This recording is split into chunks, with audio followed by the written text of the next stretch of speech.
الحمد للہ رب العالمین۔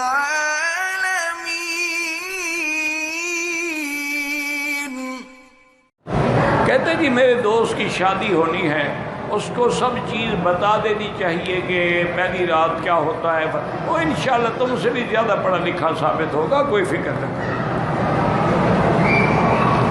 تمہارے ذمہ یہی ہے، باقی نہ تم نماز سکھاتے ہو نہ روزہ سکھاتے ہو، لوگوں کو یہی سکھاتے ہو کہ پہلی رات کیا کرنا ہے۔ واہ بھی واہ، بڑا علم حاصل کیا۔ انا للہ و انا الیہ راجعون۔ اور کیا کہہ سکتے ہیں، یہی کہہ سکتے ہیں اللہ کا عذاب ہے۔ وہ سب سیکھ جائیں گے، تم غم نہ کرو۔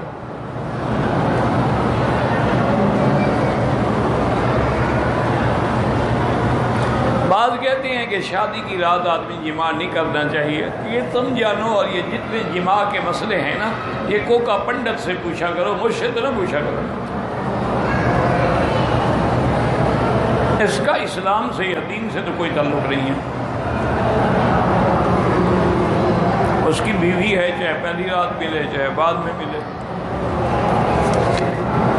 ایک آدمی نے رمضان المبارک کے روزے کی حالت میں اپنی بیوی سے جماع کیا ہے۔ انا للہ و انا الیہ راجعون۔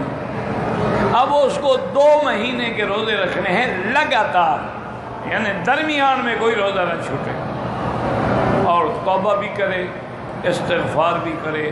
اسی لیے حکم ہے نا کہ اگر میاں بیوی نوجوان ہیں تو روزے کی حالت میں ان کو اکٹھے نہیں سونا چاہیے، جیسا کہ حدیث مبارک میں بھی آتا ہے۔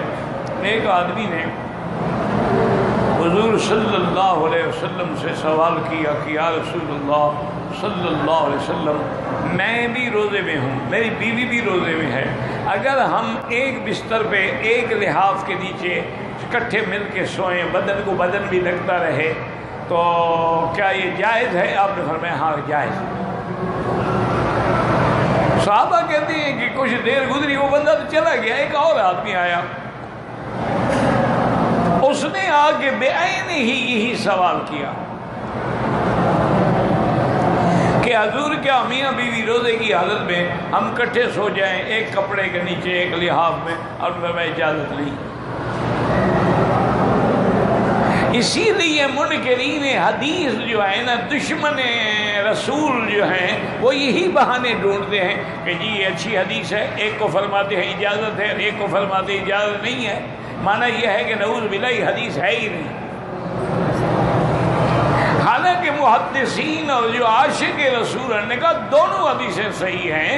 حضور حکیم الامت ہیں، حضور نے جس کو اجازت دی تھی وہ بوڑھا آدمی تھا، یا بوڑھا تھا بیوی بھی بوڑھی ہوگی تو خطرہ نہیں تھا کہ شہوت غلبہ کر جائے گی، اور جس کو آپ نے منع فرمایا وہ جوان تھا، تو جوان آدمی تو کبھی بھٹک سکتا ہے نا۔